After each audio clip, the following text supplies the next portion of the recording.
Vavahai Tejasvinavadhitamastu ma vidvishavahai. Om Shanti Shanti Shanti.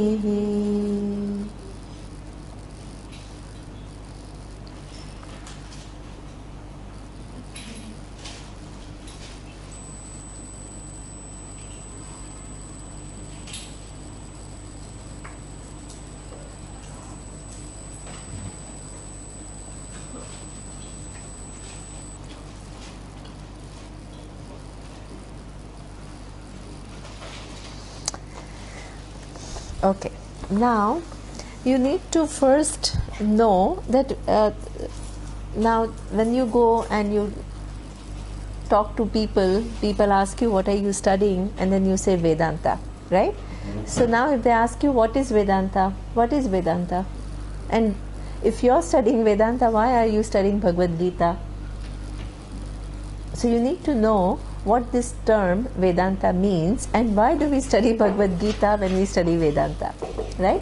So does anybody have an idea as to what Vedanta term means? It's a Hindu philosophy. There are many schools of philosophy and Vedanta is one of them. And what you explained to us is the end of the Vedas. Excellent. So the Upanishads. Excellent. Excellent. Vedanta, if you really know a little bit of Sanskrit, it literally means, as Nandita is saying, Veda and Anta. So that means what appears at the end of the Veda. Okay? And what appears at the end of the Veda are the Upanishads, as Nandita is saying, right? So what are those Upanishads? There are many Upanishads, but 10 Upanishads are considered to be very important because Adi Shankaracharya has written his commentaries on those 10 Upanishads. So therefore, when a teacher who is, as Saloni is saying, who knows Indian philosophy and has studied properly Indian philosophy, we study the commentaries of Adi Shankaracharya when we study Upanishads, right? Now, why Bhagavad Gita? Because Bhagavad Gita does not appear at the end of the Veda. Please understand. Where does Bhagavad Gita appear?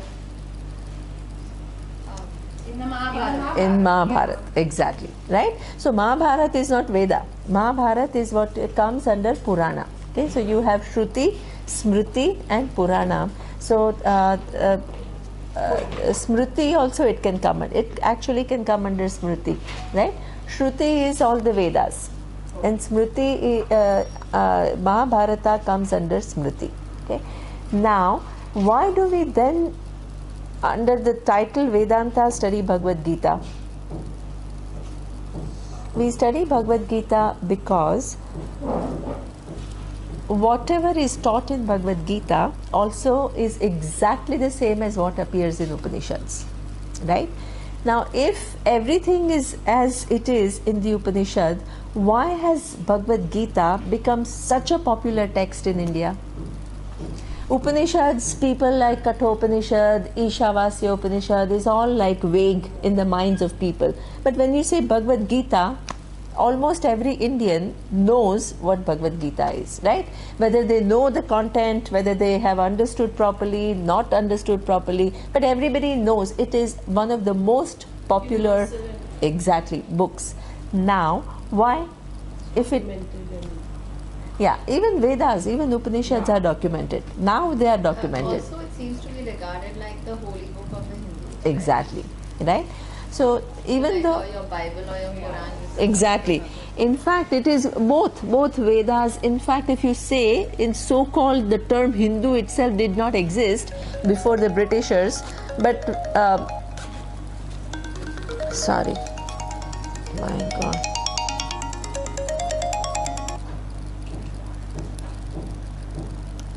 Let me put it on side. Okay.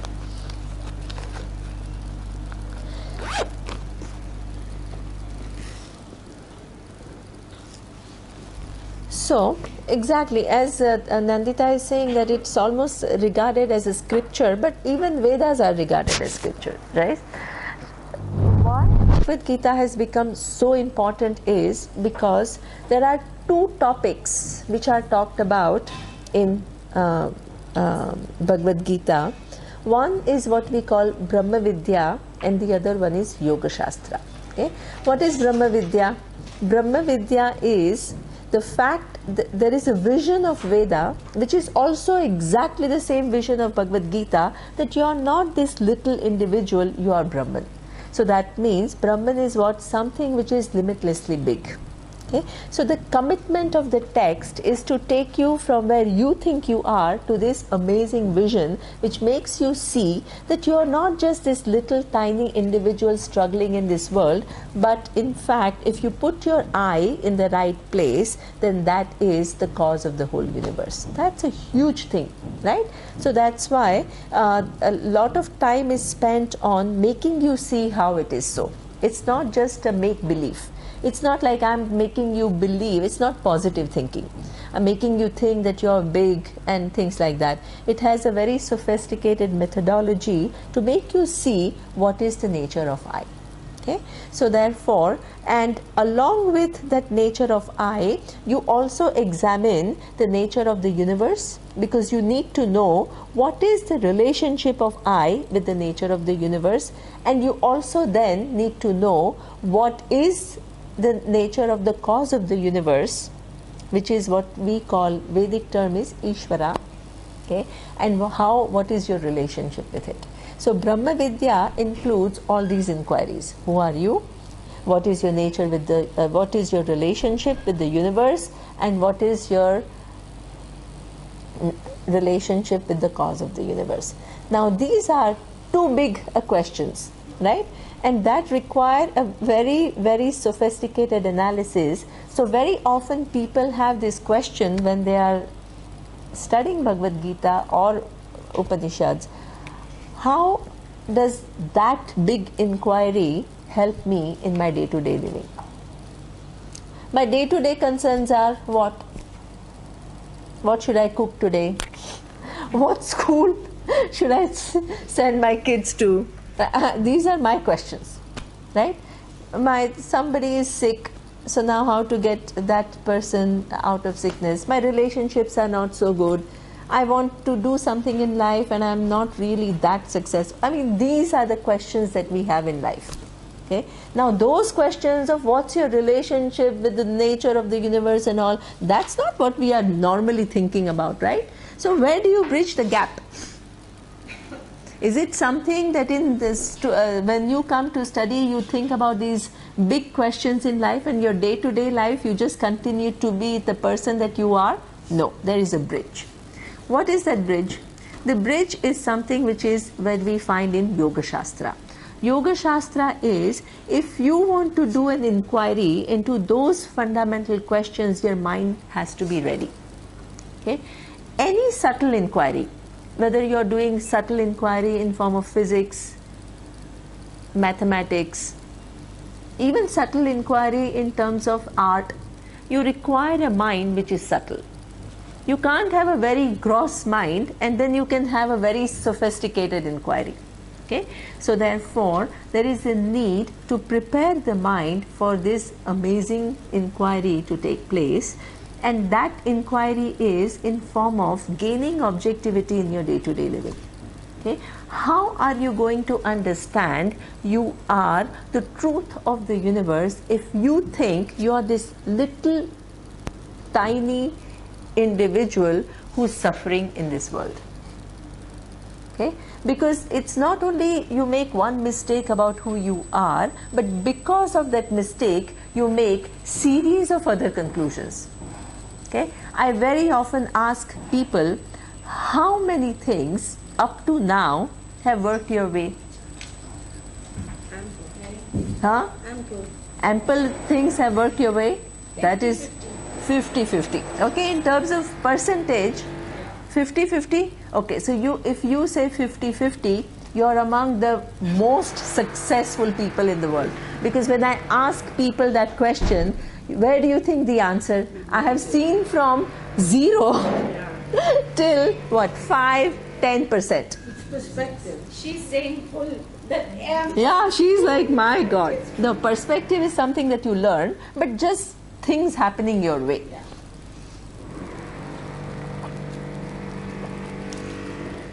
Now, let's say you're among the top the most successful people, 50% things happened your way. That means 50% of the things didn't happen your way. And every time things didn't happen your way, you told yourself something. Not just, oh, things didn't happen my way. What are the things you told yourself? Why me? Huh? Why me? Very common. Almost everybody. It has got nothing to do with your position, your money, your status. It has got nothing to do with that. Almost so many people suffer from this syndrome of why me. Right? Why me? Why this happened to me? I just cannot accept it. Okay? That's one thing. What about anything else? Poor me. Poor me. Okay, why me? Poor me.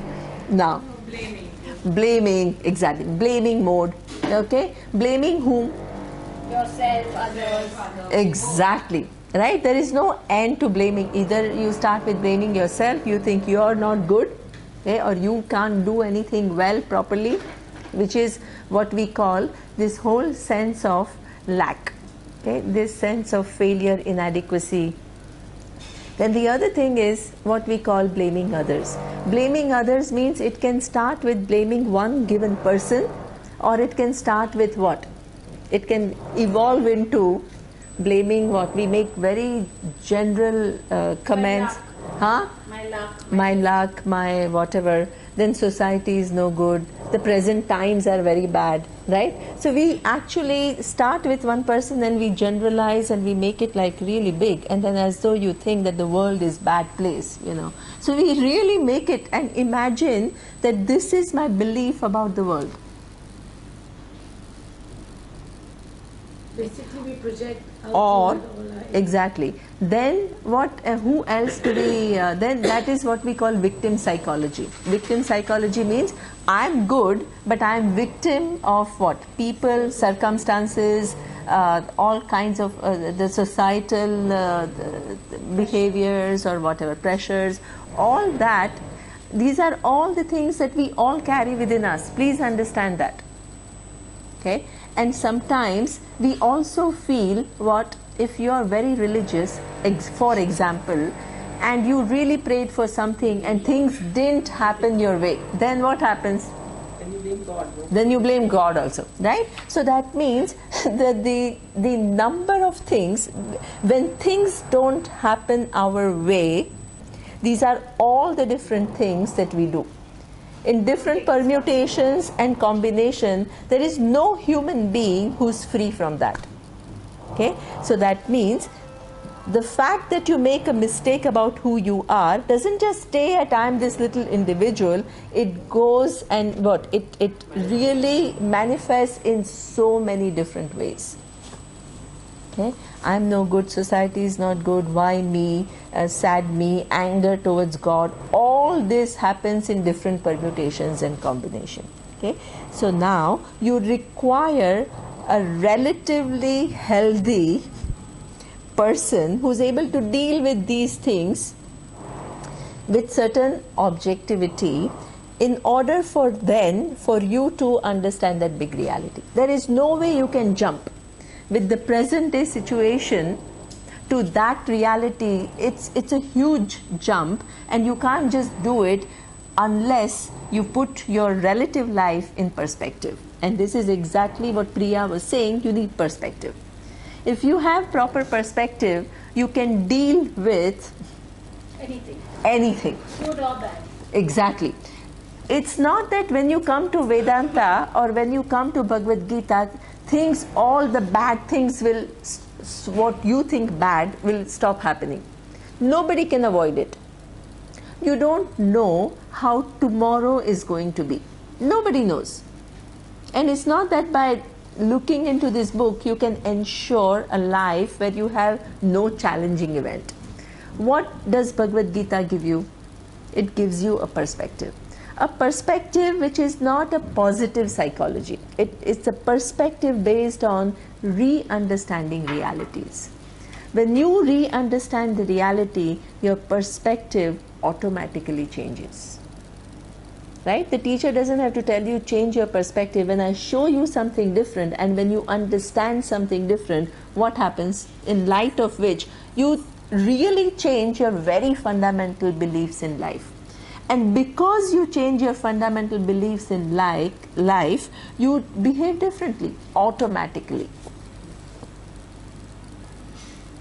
Okay, so Yoga Shastra, it is really looking at your perspectives at a day-to-day level, because behind those perspectives there is this major non-understanding of, you know, your position in the scheme of things, what you can change, what you cannot change, to distinguish between what you can change and what you cannot change, right?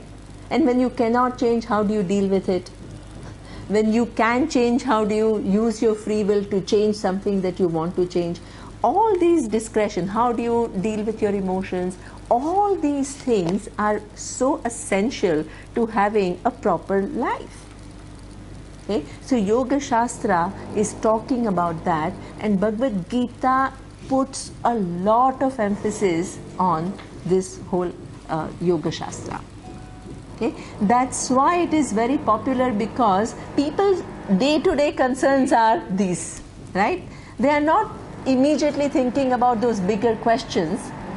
In Upanishad, the emphasis is a little bit different. Okay? The bigger questions are given more emphasis. The Yoga Shastra is also talked about, but relatively small. In Bhagavad Gita, a lot of emphasis is given on your day-to-day growth, which is required for you to gain the vision. Okay? So this is why Bhagavad Gita is very important part of study of Vedanta.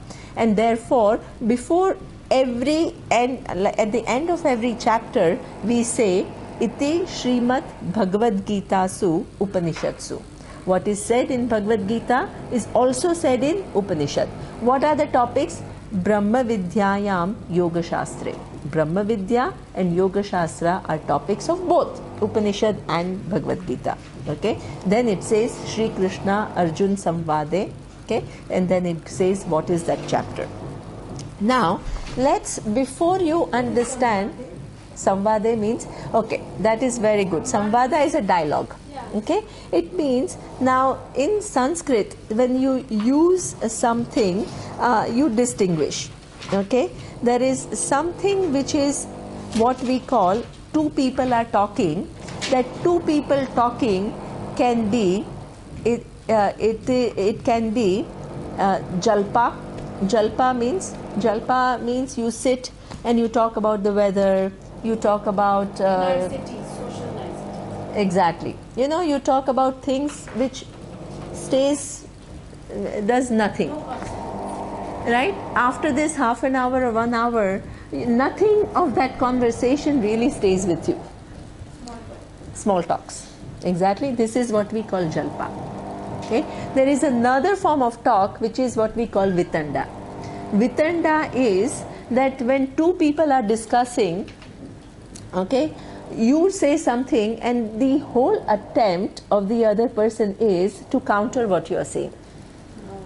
So you're not even listening. So you're not even listening. By the time somebody is expressing their idea, you're already, instead of listening, you are already thinking, now what can I say to counter this, right? So that means arguments. So this is what we call two people engaging in a conversation. Okay, either it can be vitanda, small talks, or it can be an argumentative talk where you just stay with your position and the other person stays with their position and each one tries to convince the other. What is the outcome? Nobody's listening to the other. It's not communication. Is not communication, right? So this is what we call vitanda. Then you have vada. Vada is among equals. Among equals, that means there is an exchange, there is a communication. You talk, I try to listen to what you are saying, you try to listen to what I am saying. We talk about something which is meaningful, okay, and we learn from each other. This whole process that happens when there is a dialogue taking place, this is in Sanskrit called vada. Vada means it's between equals and it is productive. Okay? Then there is something called samvada. So there a prefix is added to vada. Samyak vadaha. That means something which is very fruitful. Okay? And that is between what? A teacher and a student. A teacher and a student. Samyak vada is samvada. Okay? Between teacher and a student, it's not a dialogue between equals. Okay? Not equals in the sense that, oh, there is a whole status of a teacher who's very elevated, but because the teacher knows a little bit more than what the student knows, right? The teacher has studied and the student wants to study. Okay? So therefore, the knowledge base of teacher is more. That's why you become a student, right? That's why. The teacher is imparting the knowledge and the student is learning. So this particular dialogue is what we call samvada. Okay? Now if the teacher knows the subject matter, I'm sure all of you remember, some teacher in your life, in your school, in your college, who left an impression. Okay? Whom you thought that you learnt a lot. Okay? Teachers have a big role to play in what you are today. All the teachers that you've had in your school, in your college, in your professional life, even in your, if you go to work, people teach you things and, So therefore, there is a different kind of a dialogue between teacher and a student. And in order for that dialogue to be successful, what do you think are the conditions? Desire to learn, desire to teach. Excellent, right? The teacher has to know the subject matter properly. That is the first thing. Okay? Then that teacher must have desire to teach. If the teacher is not inspired, then what? You can have brilliant people, professors who are very, very good, but they are not good teachers. That means you don't get what, they are talking something and you don't know what they are talking about. So desire to teach, desire to communicate, and equally desire to learn. Okay? You have a brilliant teacher, but if the student is not interested, what would be the outcome? Not very good. Okay? But if the student is interested, is asking good questions, showing interest, inspires the teacher in return. So this particular in samvada, in order for it really to be a samvada, is not enough that it's only between student and teacher. It is done by a teacher who has the knowledge, who has desire to teach. By a student, it is the teaching is listened to by a student who is desirous of learning, shows interest, inspires the teacher with proper questions, proper attitudes. So this is what we call samvada. Okay? So every word in Sanskrit, it's something which is very important, because every word is used very, very thoughtfully. Things are not just, the words are not wasted away. There is a precision in meaning and also profundity in what it conveys, and distinguishing vada from samvada. Just by adding sakara, you're giving a totally different meaning to this word vada without wasting too many words. This is the precision of Sanskrit. Okay? So samvada, it is what is the kind of dialogue between Arjuna and Lord Krishna. It is samvada. Okay? Now, first, in order to understand what Gita is talking about, we need to understand little bit what Mahabharata is. Okay? Because Gita finds itself in middle of Mahabharata. So everybody, I think, in India knows basically the story of Mahabharata. Yes, but each one has a different interpretation of what it is saying. So in order for us to all have a common ground, I will just explain to you some basic, very, very basic aspects which are useful for understanding Gita. Okay? So Mahabharata is a story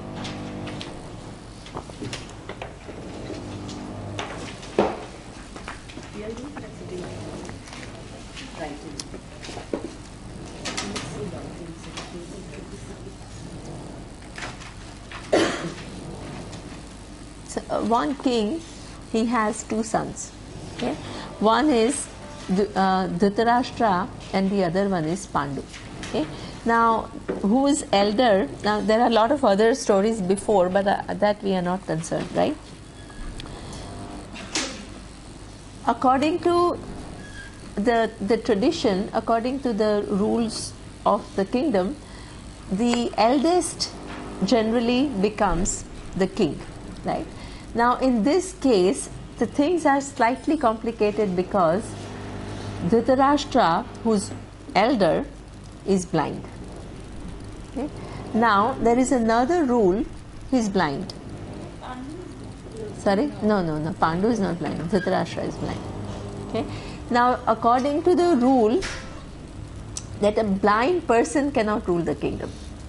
Okay? Now, blind is also symbolic. One thing is the physical blindness, and the second is when you don't have, exactly, when you don't have proper discrimination, also you're blind, you're kind of blind, right? So a blind person cannot rule the kingdom. Okay? So as a result, who gets the kingdom? Pandu gets to rule. Okay? Now, this is a human psychology.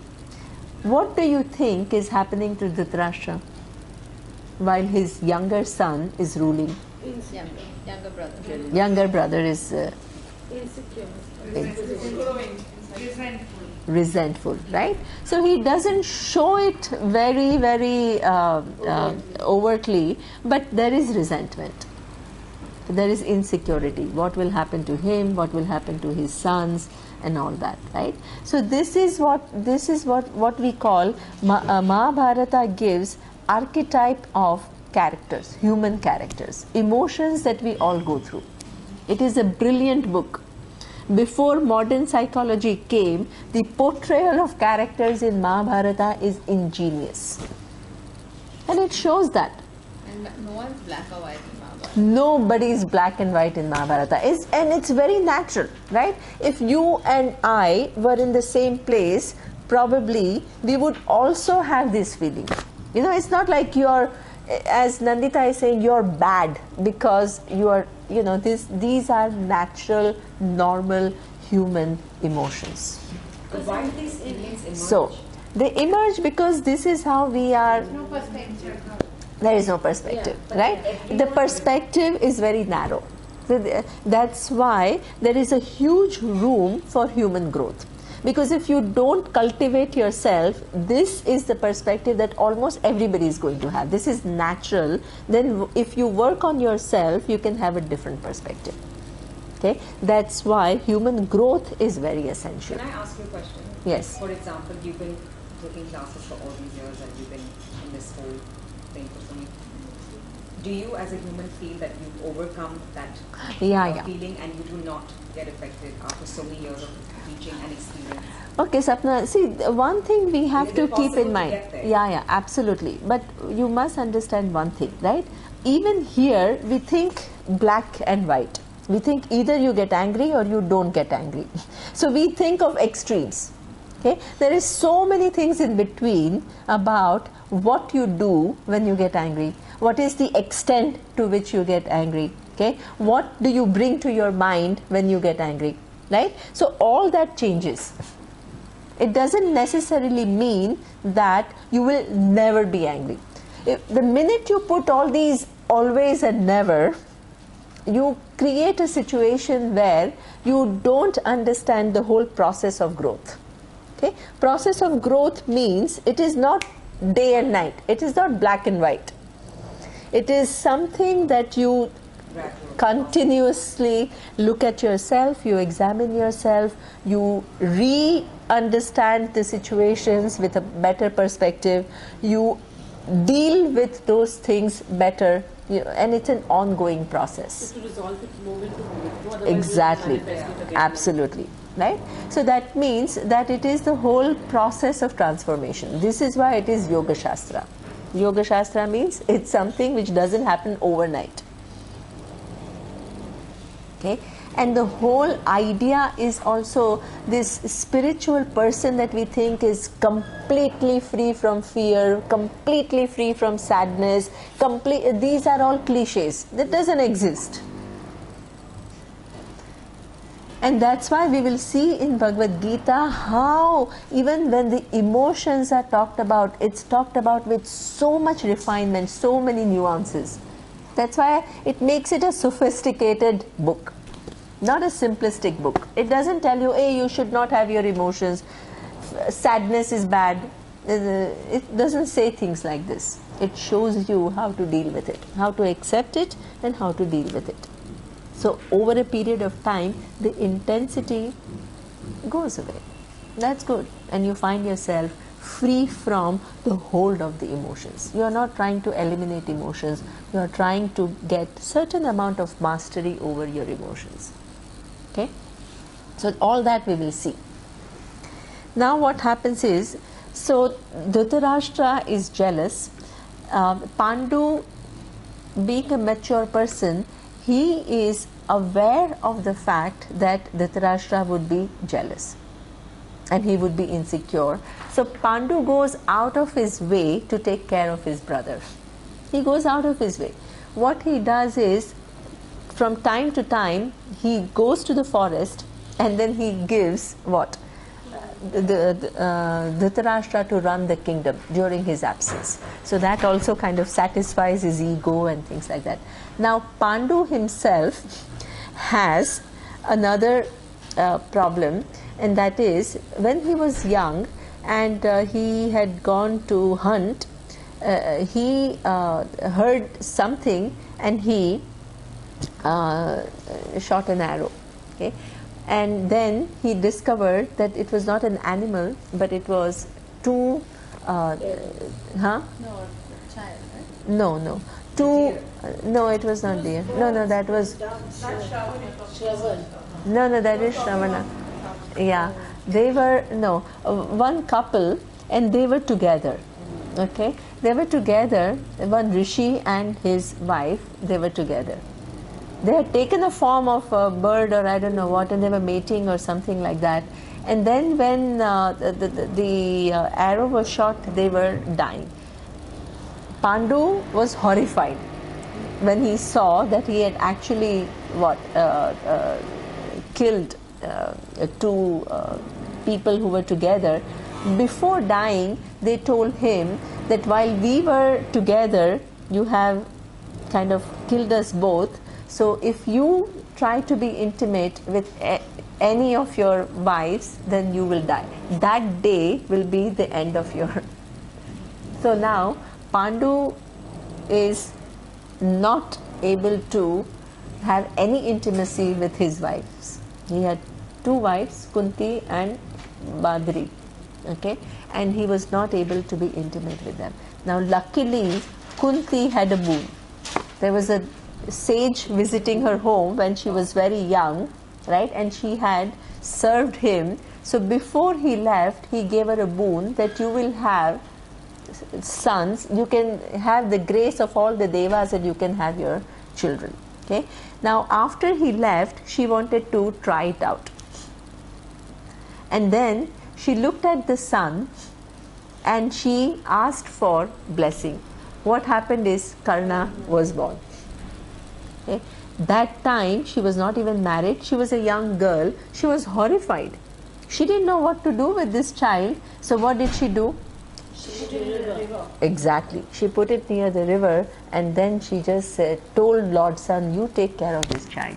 So luckily one the charioteer saw Karna, they did not have children, so they adopted him and then he was growing up with these parents, right?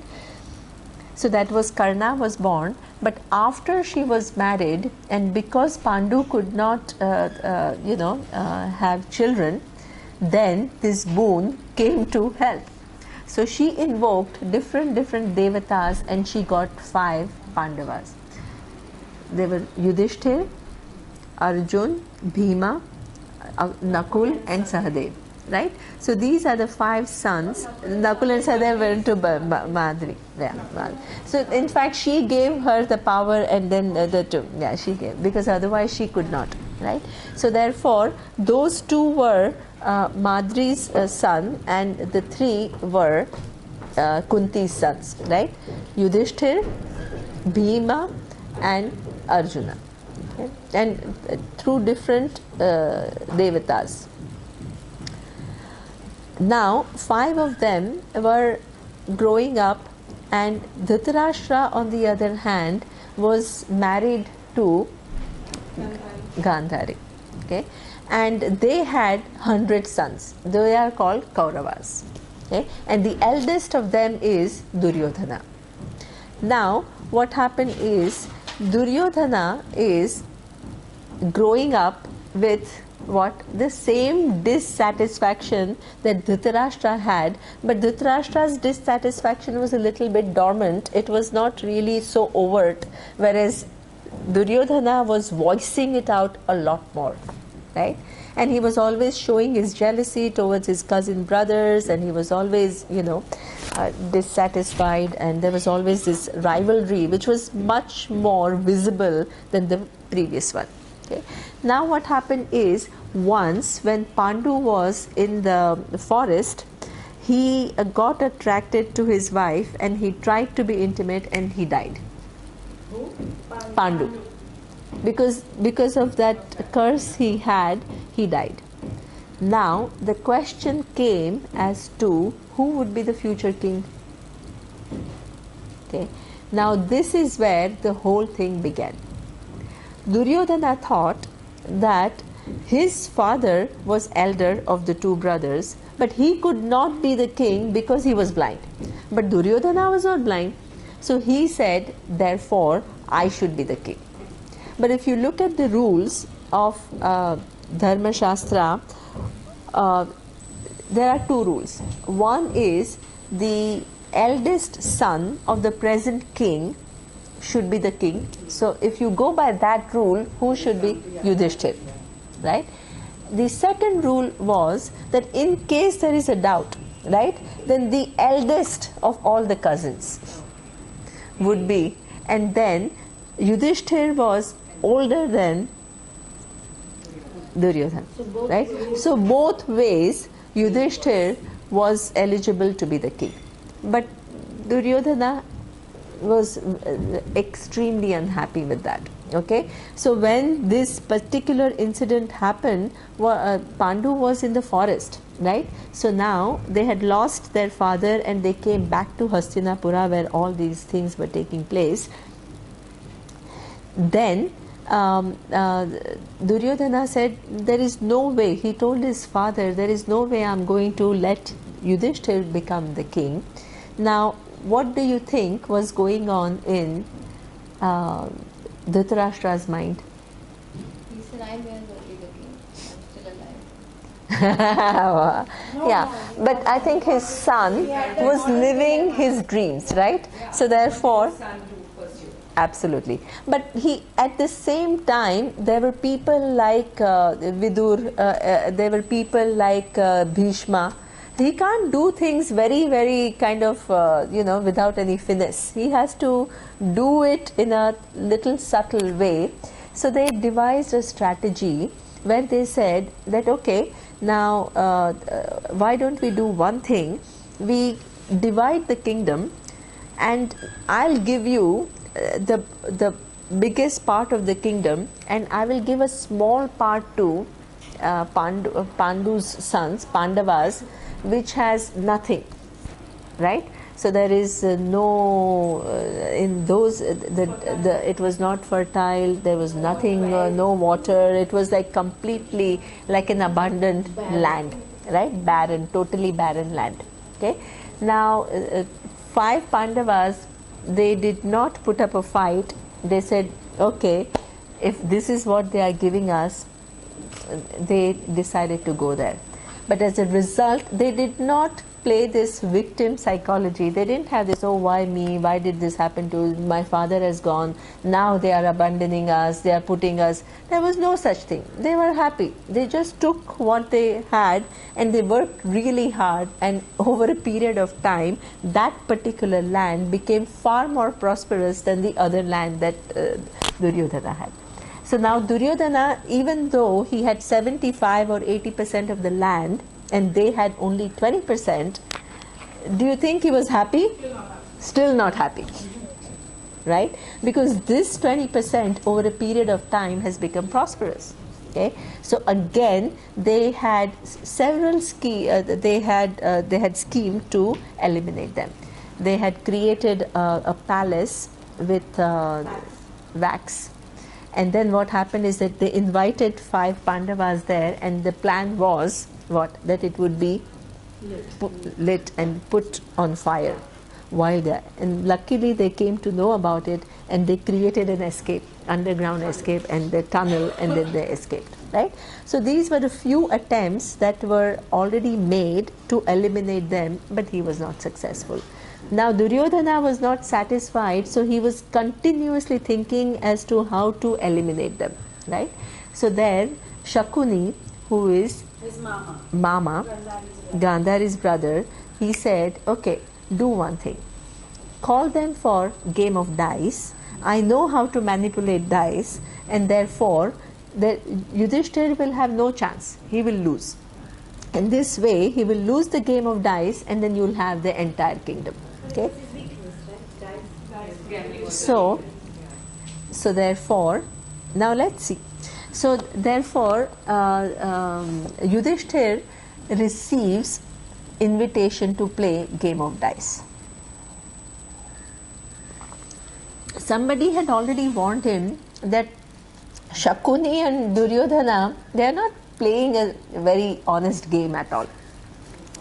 But Yudhishthira, being this son of, his commitment to dharma, there was something which was written in Dharma Shastra that when a king is invited to play a game of dice, he cannot refuse.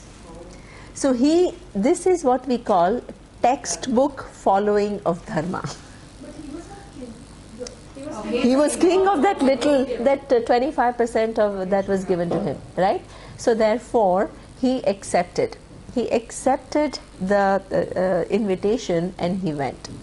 And what happened is he started losing everything one after the other. Then he lost his whole kingdom, he lost everything, jewels, everything. Then the question, he wanted to stop. Then they said, now I have nothing else to bet. They said, no, but you have your brothers. So he started betting his own brothers, and he lost. Is that right, or isn't that Yeah, this is all wrong. textbook dharma? Textbook dharma, right? The whole purpose of Mahabharata is to show you how dharma is subtle. Interpretation of dharma is so important. You can't go, we will also see, I will also explain to you during this Bhishma and his position. Okay? What's cool about this is that otherwise you keep thinking he's always the righteous one, and here they show his weakness. Exactly. So they're all Right? fallible. So they're all fallible. Your decision making has to be so sharp, and it has to be so alert that you have to follow dharma, but when there is a need to interpret, you need to interpret. This is the whole thing of Mahabharata. So basically, every character is showing their flaws, and you're learning. Exactly. Absolutely. Every exalted character has a flaw. And you learn by seeing how a good human being can also go on a tangent in interpretation of that dharma, and it can lead to disaster. So what was Yudhishthira's flaw? So that's the thing. See, one thing is, yes, there is a norm that when you're invited, you go. That is a norm, right? But if you know that these people are not playing honestly, you have no obligation. That is your interpretation. So was he just naive, or what? So exactly. So I think that a little bit naive, but also this strict following of dharma and not looking at other variables that can actually take you on a tangent. Exactly. So that means dharma has to be followed with discretion. And this is what, I mean, if you want to know what is the vision of dharma according to Vedas as opposed to other religion, and that is this. For us, constantly your discretion has to be used. There is no black and white. Dharma is not do's and then don'ts, and then that's it. You can't live your life by rules. You have to really interpret every situation, and you have to use your discretion. That's what makes that living a life of dharma is a very intelligent thing. It requires you to think, not blindly follow. That is how we view dharma. Right? That subtlety, that nuances, that is what you have to do. Again and again it shows. Okay? We will also see in the case of Bhishma, we'll see that. Okay? So now what happens is he lost everything, and then what? Then he said, now I have really nothing. I said, no, you have your wife, Draupadi. Okay? She was bettered, lost, then what? She was brought to the court and they wanted to disrobe her. Now there, Draupadi was a strong woman. She was not portrayed as somebody who's weak, who's not at all, right? She asked everybody to protect her, and nobody was ready to. There again, interpretation of dharma, right? Bhishma was sitting there, Vidur was sitting there. Vidur was the only one who said, you can't do this. Bhishma said, Vidur is the third brother. Pandu and Dhritarashtra had third brother, Vidur. Vidur was a wise person, very brilliant person. Very, very brilliant person, right? And he was an advisor. So what he said, that this is just not allowed. But Bhishma, he said, Yudhishthira had free will. He had, exactly. He chose to play and he lost. I can't intervene because that is against dharma. You see what I mean? That I can take many different positions. You're not totally wrong either. Right? Because you had a choice. When you... Which is your greater dharma, no? To protect the modesty of a woman, or to sit back and say, he had excellent. Excellent. So that means what you are saying is absolutely right. There are situations where two dharmas are conflicting. Right? In that's why you need to use your discretion. Because you need to determine which of the two is the bigger dharma. This is what this is what makes you a highly evolved human being. You have to choose the relativity, the relatively which is more important, and you have to make decisions which are what? More global, which are helping the society or helping something more than just this little rule that you have to stick to. Okay? So in fact, Bhishma should have intervened, but he did not intervene. He said, now this is what you are stuck with, so you have to. So everybody was there, and Draupadi, in spite of not getting help from anybody, she asked this question. She also used her reasoning. She was not just emotional. At that time of crisis, she asked in front of the whole court. And she said that who did Yudhishthir lose first? Himself or me? And then they said himself.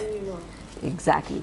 He says if Yudhishthir lost himself first, he's not a king. He has no right to put me. He is no longer a king. He has no longer any right to do even engage in a game of dice as a king, because he's lost himself. Right? So even to her reasoning, nobody listened. And therefore, she just was helpless. And who does she call? Krishna. When everybody else was incapable of helping her, she called Krishna. What did Krishna do? Almost spontaneously. There is no thinking, oh, what is dharma, this is why in Mahabharata what represents real interpretation of dharma is the actions of Lord Krishna, done from a bigger perspective. There is no confusion there. What is more important? Just to stick to this Yudhishthir's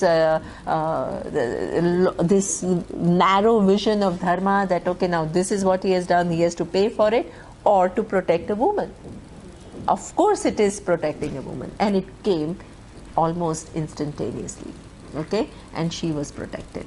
Now, in spite of that, what had happened is, then they said, okay, now to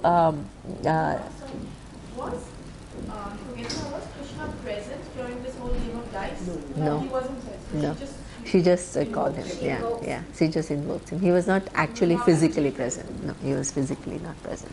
No. So therefore, there is some. This is why, if you see, he just comes and he provides this. Then what happens is anyway they have lost everything, so they had to go, and they had to go to the forest. Okay, the condition was that now they will go to the forest for 12 years, and 13th year they have to pass incognito. So that means nobody should recognize them. If they are found out, then they have to go again to the forest for another 12 years. So now what Pandus, they go, they retreat to the forest, they imagine their state. How did they? First of all, they lost everything. They lost everything in a game which was not fair. Their wife was humiliated, right? The whole thing, imagine the shock. And Draupadi was very clever. She kept reminding him, useless. You didn't even know how to protect me. You know, she was very, very clever. So she kept, and so 12 years were spent, but at the same time there was one thing. What was that one thing? They were all together. They were together. They were acquiring all the skills necessary to go back and exactly, right? But at the same time, there was this whole thing of revenge. They have to get back because it's just too much what they had to go through, right? So there was this sense of, and they knew that Duryodhana was, after 12 years or 13 years, he was not just going to give everything back like that. Okay, now my brothers, you have come, so I'm going to give you things back. So they knew it, right? So all these things they did was very strategically preparing, doing things that they had to do. Lord Krishna was coming to meet them, giving them advice. So this is how they spent their 12 years. Now the 13th year came, and 13th year they had to be incognito. So they went to somebody's kingdom, and Yudhishthira became a king's advisor. Arjuna became a dancer, right? So during these 12 years he had gone to Indra. There are lots of stories, you know. He had gone to Indra, he had learned how to dance, he had learned music and all that. So she became Brihadala, who was like a half male, half female, and she was teaching dance. Okay, Arjun. During this, yeah, Brihadala, yeah. Then, like a hijra, exactly.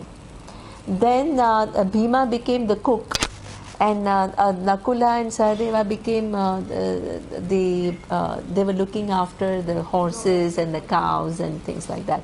So they spent all these time just, you know, very well hidden. Nobody knew who they were.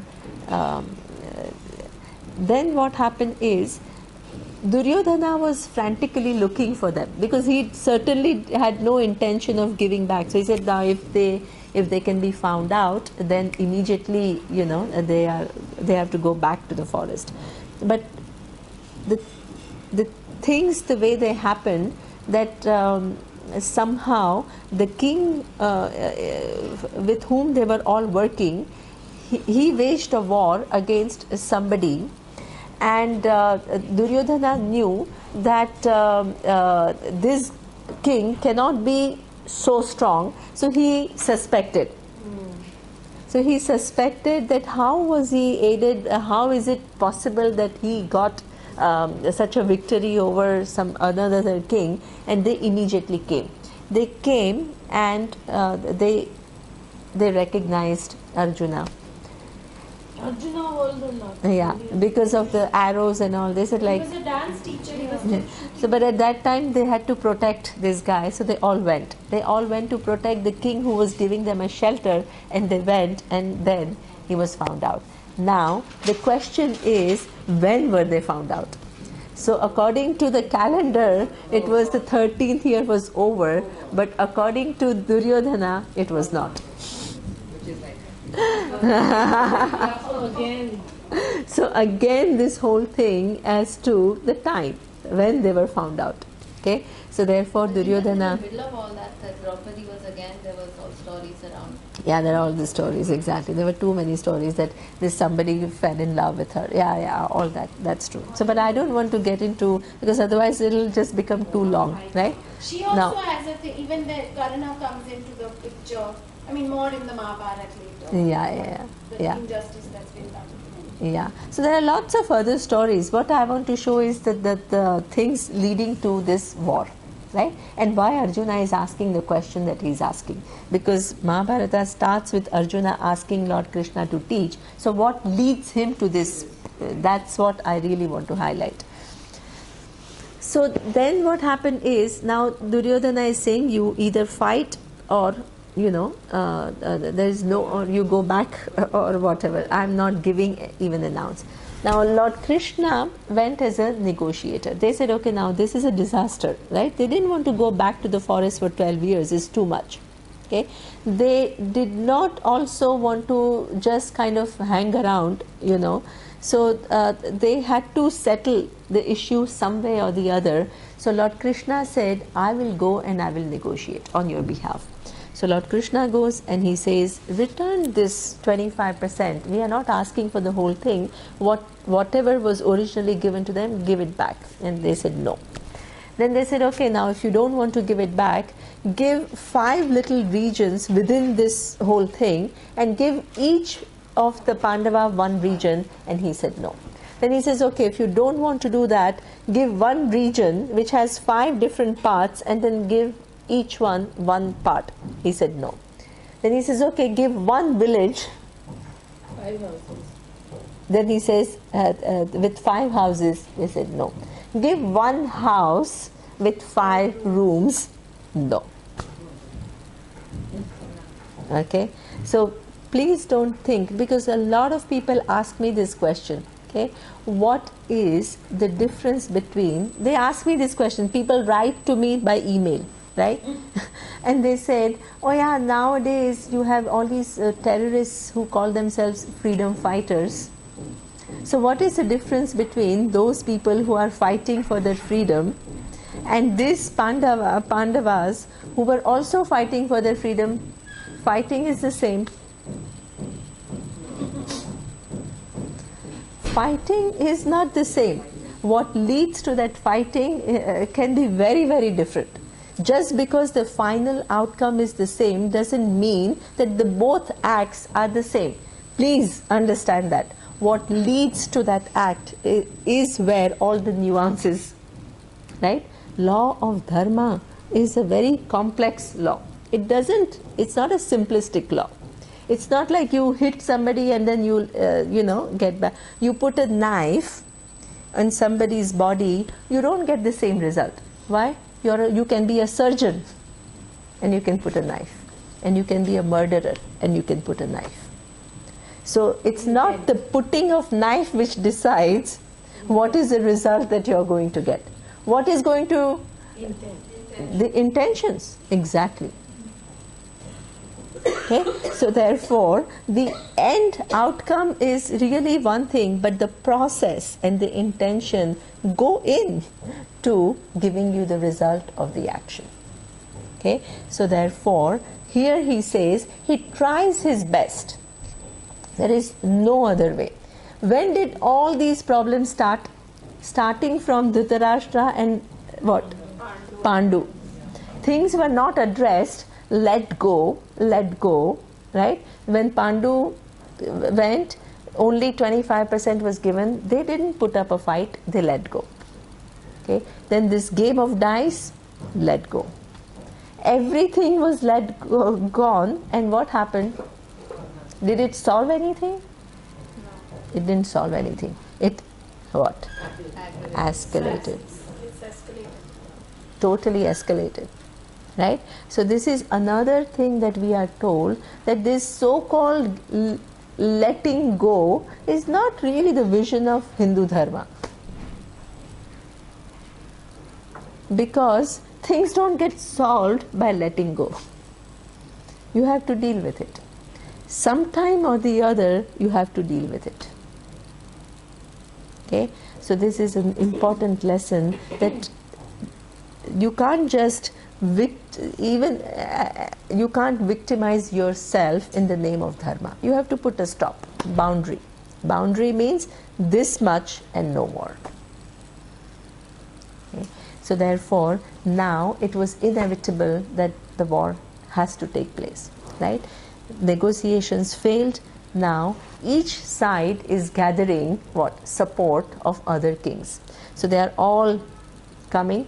Now comes some important characters, who they are going to, whose side they are going to go to. One is Bhishma. Okay. Bhishma had taken, when he was very young, for some reason, I'm not going to explain all the reasons, he had taken a vow. He had taken a vow that whoever is the king of Hastinapura, he will protect that king. That was his vow. Now, here comes a king who has what? Wrongly got the kingdom. Through totally wrong means, he again fails to interpret dharma. He could have said, yes, I had taken a vow, but I have no obligation if this person has taken it by wrong means. And I'm protecting the rightful king. Exactly. Absolutely. So he did not. So this is where we see the problem with having a very narrow vision of dharma. And narrow vision of dharma is not just simple people have. People like Bhishma can be misguided in understanding dharma properly. Okay. So therefore, there was this Bhishma who just stuck to that vow, and he says, now I have to protect. He knew that he would be on the wrong side of larger dharma. He didn't mind dying, but he held his vow very important. I mean, he gave more importance to his vow than the overall being on the side of dharma. What was the question? Going back to when you said that when Pandu died, that Yudhishthir by all the rules should have been king. At that point, when he quietly firstly Duryodhana took over the kingdom on totally wrong. So isn't Yudhishthir's acceptance of that and his four brothers and the mother just going along with what he says quietly, just the very acceptance of that is was just wrong to begin with? Absolutely. Absolutely. That's what Nima is saying. See, letting go is what we're trying to say. Don't just let go. Exactly. See, what happens is, Was Krishna around at that time? I mean, see, the thing is, Krishna, of course, is around, but he is not there to kind of make the decisions for others. See, things are happening. People are involved. They are making decisions, right? So therefore, even what is very important is in the story that Draupadi asked for his help and he came. Okay? He doesn't start fixing people's lives. He's not an individual. First of all, we'll even understand what is Krishna. But what happens is, we live our own life, we make our own decisions, right? And we can be misguided. And what happens is, if you look at the situation, maybe these 5 Pandavas were helpless, they had lost their father. They didn't really have the means to stand up. Or then they felt, okay, let go. But this is what you're shown, that how either you don't put up a fight or you are not in a position to put up a fight at that time, but things then can culminate into something much bigger. Things don't get solved. Nima,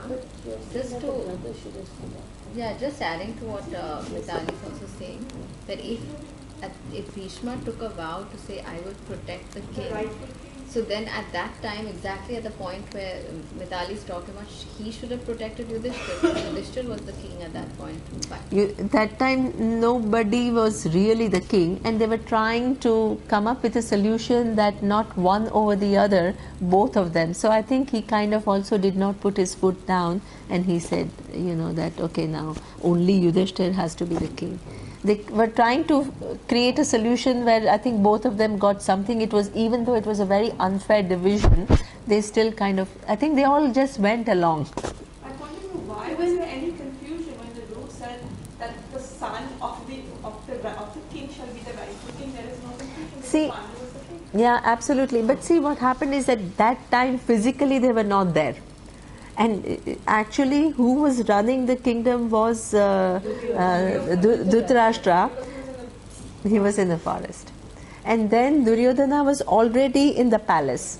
You see how sometimes He had the strength to, like he had the strength of the army, he had the strength of his the whole 100 palace, you see what I mean? In that, Yudhishthira probably thought, okay, forget it, I don't need to get into all this. Let me just take that 25% and go. Exactly. And not realizing that this guy is going to come up. Exactly. He's not See, going to have it causes. absolutely. Stand up for your. Absolutely. But at that time, exactly, see, you never know. Life is complex, right? It could have just ended there. I don't think Duryodhana ever had any intention of letting those 5 brothers live peacefully. He would have devised That's true. some way of getting them to them back. True. Not No. the dice, it would be something else. You're right. When we look back and we know the whole story, then we are sure. But if you're playing that time, it's never so clear. Right? So in hindsight, it's very clear to us. But when you're in a situation, you have to deal with some family member who's not so. Then it's always, yeah. Do you let go or do you, it's always little complex, right? Nima, even about following dharma textbook-wise, even the 4 brothers could have very well told Yudhishthira, you can't do this, but because he's the elder brother and they just obey him blindly. Exactly. That also, I mean, if the eldest brother doesn't have the right drishti Absolutely. at that point, Absolutely. then they could have also said, Yeah. Well, Bhishma also, right from the beginning, he has this vow of celibacy because of his father's avarice for a woman. Yes. Exactly. His father wants to be with a fisherwoman. Fisherwoman, yeah. She says that I will not marry you unless my Son will be, yeah. So he takes a vow of celibacy and also then to protect whoever is the king of Hastinapura. So right And from then, his judgment is exactly, absolutely, So that yeah. means not having the discretion or subtle nuances to use dharma also creates karma. Exactly, absolutely. It creates karma. Yes, you have to know how to guide your life because To know how to use your dharma, Yes. you have to be yes, intelligent enough Yes. to understand it, and discerning power should be very strong so that you're not creating karma. clarity. absolutely, absolutely, Shona. But then they were But intelligent. Because- slightly loose discretionary dharma, I mean, it's very well for a person of a very refined intellect, but it can be misused to such a large extent. Absolutely. See, How much of these things that they believed that they were doing the right thing, right? Did they have that judgment? Like Bhishma believed he was doing the right thing, I have to go. and so did the others. They believed that what we are doing, that if I'm supposed to protect, that's the right thing. Yeah, you're right. It's hard to tell. Behind a belief that they're doing the right thing for a higher. Yeah. See, the thing is that one thing is very important, that as Shona says, law of dharma is going to apply. They are not waiting for your permission or your this thing, right? And that law of dharma will take into account what is the law, what is your interpretation, and whether your interpretation is in line with the overall good or not. Okay, so that means if you go wrong in your decision making, somewhere or the other you have to pay for it. So the whole attempt is to understand the complexity of law of dharma and to align your life with it. And that is not for somebody else, but it's for your own good. Right? This is why need for growth. Need for growth is so important because it doesn't just happen. The natural emotions are, as Sapna is saying, that somebody has taken something and I feel jealous. This is how everybody is, right? But if you act based on that, you have to face the consequences. You cannot avoid consequences. That's why you need to refine your buddhi further. That is why you need Yoga Shastra. Without Yoga Shastra, you can't do anything. There is no Brahma Vidya for you. It's all exactly. One can't be without the other. Absolutely. This becomes a foundation. Absolutely. You have to pave the way for this Brahma Vidya and you have to create a foundation. This is really, this story is exactly telling that, Shona, that you need a foundation where you understand the complexity of dharma and you guide your life intelligently. You have a proper understanding of it and then you align your life to this dharma, which is complex. It's not easy, it's not simplistic. Because it's so many things and it can be confusing. It can be confusing. That's why you also pray and ask for clarity. That's why you have Gayatri Mantra with you. Because you never know, Because as Preeti says, some of them thought they knew that they were making a wrong decision. Some of them did not even know.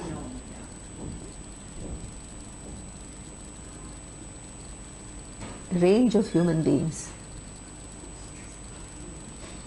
Okay. So that's why then Bhishma goes for then what about Karna? Okay, what about Karna now? What happens is, before the war actually, Lord Krishna tells Karna who he really was. Until then he just knew that he was son of this charioteer. Okay, now he's telling that you're one of the other, you're the sixth Pandavas. You're son of Kunti, you're a Kaunteya.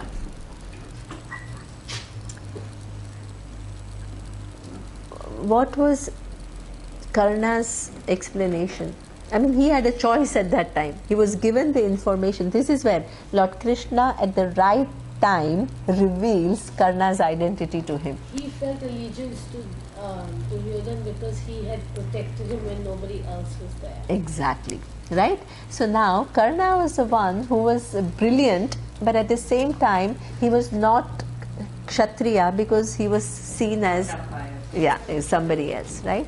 So therefore he had this complex that of not being recognized, and Duryodhana understood it very clearly that this guy is brilliant and he feels not accepted, so if I accept him I will have his loyalty. Not that he knew at that time that he was a Pandava. He didn't know that. He didn't know, exactly. He felt inferior. So he says, now you have... Duryodhana didn't know either.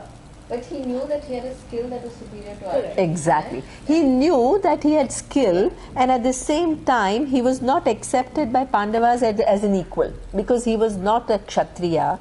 So now you imagine, I'm a person who has all the skills but I'm not recognized. Right? So you are always, I'm going to be highly dissatisfied. So now if she sees that I'm this person with a huge talent and I'm not satisfied with you guys for not accepting me, and if I'm looking for somebody to fight you, then I'm going to approach. Absolutely. He publicly acknowledges him, right? Sorry? He publicly acknowledges him. I think, in my opinion, Karna was right in his decision there. I mean, I think... I don't know. I don't think so. I mean, let's see. By the Pandavas as what? As what happened is as an equal.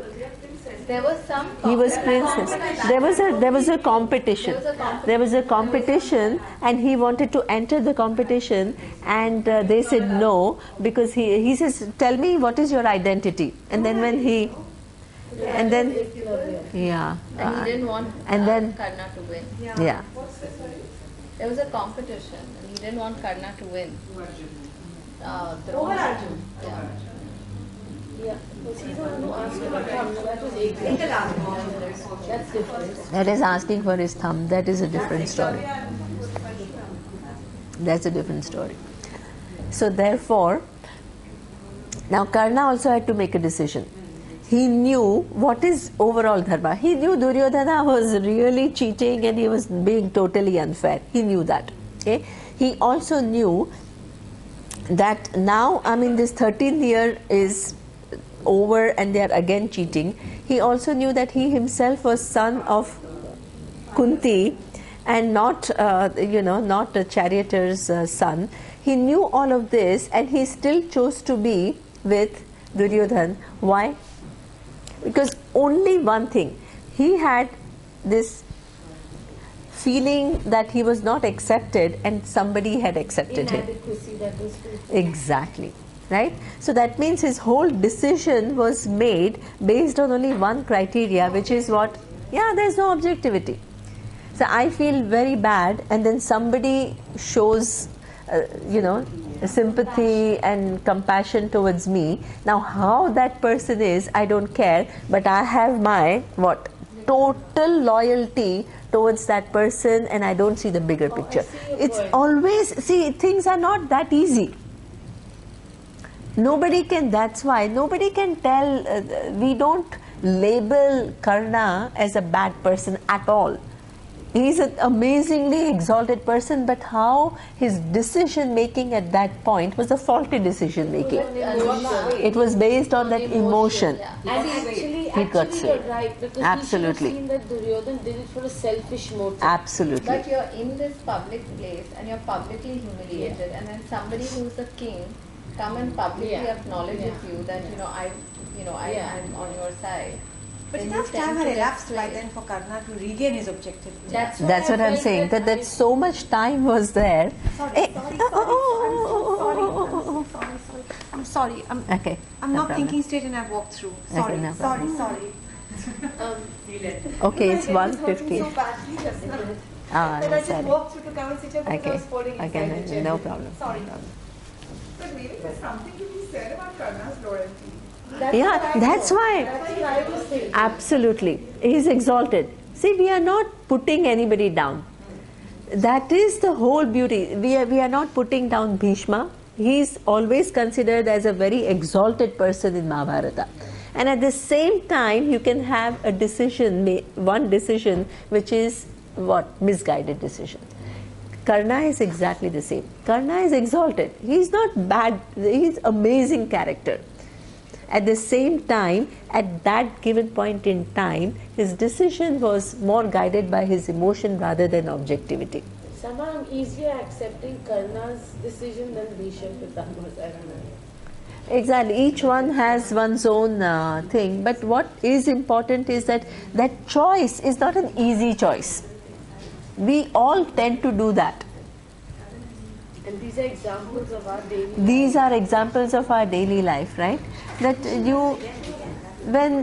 when somebody is doing wrong, we are very quick to recognize, but when it's our own child, when it's our own, then we sometimes, so many things we let go without properly, disciplining. I mean, this all happens all the time.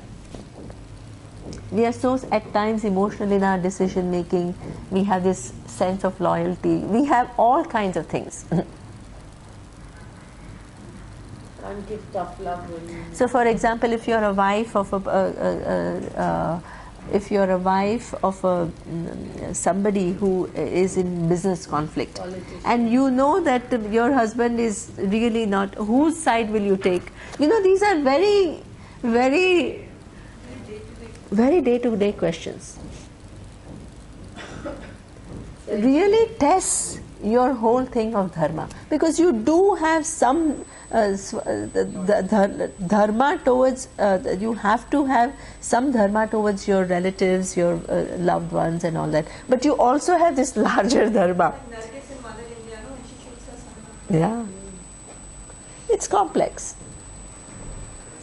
and that's why there is no right and wrong. There are lots of grays, and each situation warrants its own analysis. You can't generalize. You can't say because this was done like that, therefore it always has to be done like that. No, not necessarily. Because each situation will have slightly different variables. And then you have to examine those variables and you have to act. Okay? So therefore, now I'm way over. So now that was Karna, Bhishma, now Lord Krishna. How much time do you have? Should I finish Lord Krishna and then stop? Then we'll start the text next time. Yeah, I'll start the text next time. Okay. Now, both of them go to Krishna for help. Both of them. Duryodhana wants his help, and Arjuna obviously also needs his help. When they approach him, Lord Krishna is sleeping. You remember this? Okay. He's sleeping, And beautiful, no? It's a beautiful story. It's a beautiful story because Duryodhana arrives first, and Duryodhana sits by him near his head. Okay? Arjuna arrives later, and Arjuna sits by his feet. So when he wakes up, who does he see first? Arjun. So when he sees Arjun first, he tells, now he says, both of you have come for my help. I'm obliged, I'm a neutral person, I will help you both. Okay? But since I saw Arjun first, he gets to choose. Now the choice is one. On one hand, you will have my entire army, my entire, all the weapons and everything, okay, and all the elephants and horses and everything you will have, and on the other side, only me, and me too, non-fighting. What is going on in the mind of Duryodhana and Arjun?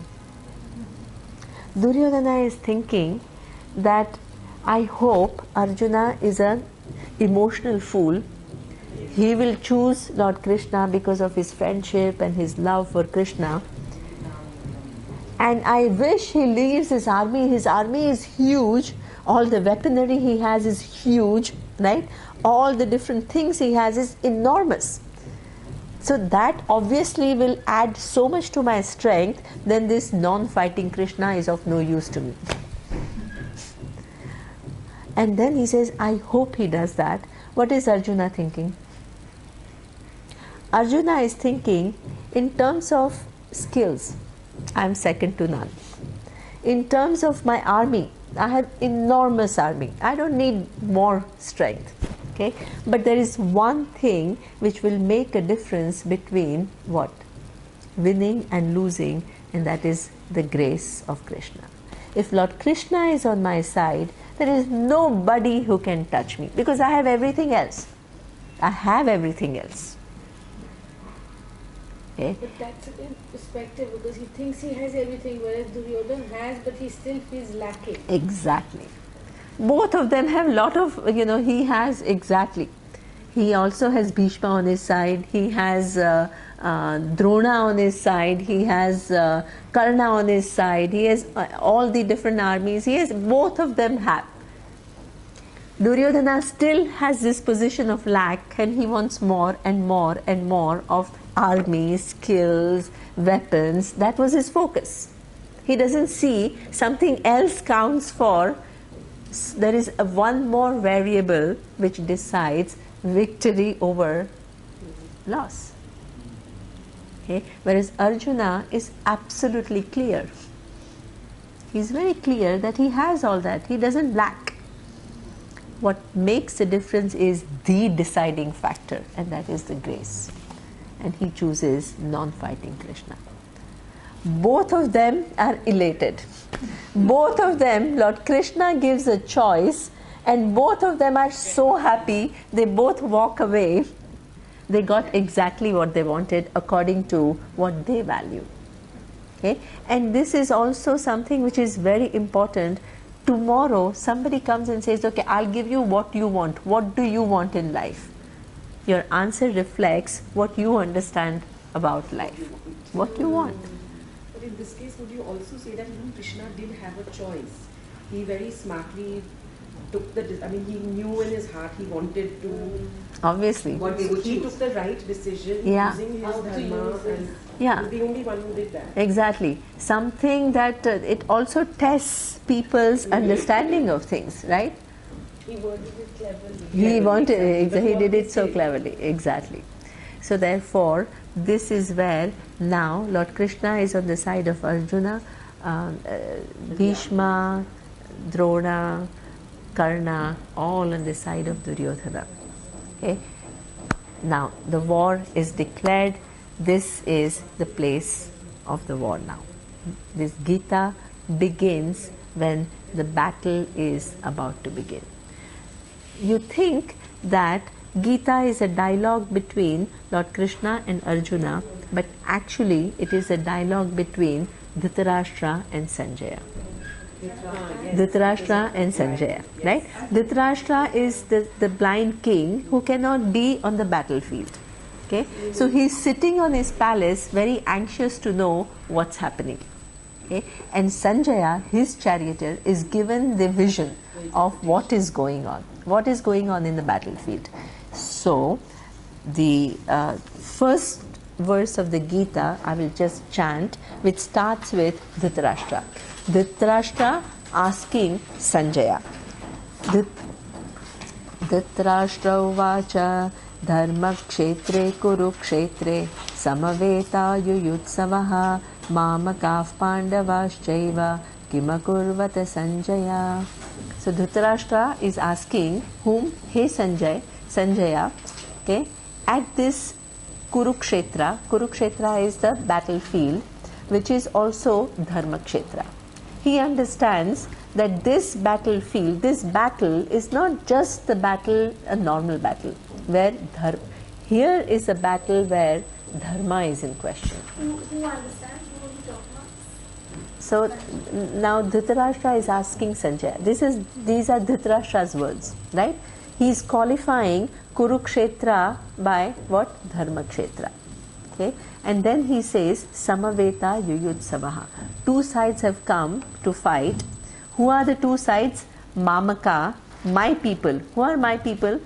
His own sons. And who are Pandavas? Pandu. Pandu's sons are and Pandu's children. Okay, and what is happening? Hey Sanjaya, you please tell me.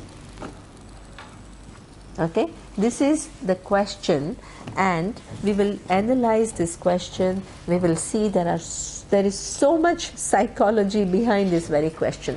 Next time we will go into it, and then we will see what is Arjuna. Arjuna is also looking at the battlefield and what is going on in his mind. Okay, what is going on in the mind of Duryodhana and what is going on in the mind of Arjuna. They are all now in the battlefield. At this place, what's happening? Okay, and how this then teaching takes place. What Arjuna asks Krishna, which he did not ask for all these years, right? Something happens to Arjuna which makes him ask the question, because of which Gita is given to us. What happens? We will see that. Okay. Om Purnamadav Purnamidam Purnat Purnamudachyate Purnasya Purnamadaya Purnamevavashishyate. Om Shanti Shanti Shanti. Om Shri Gurubhyo Namaha. Harihi Om.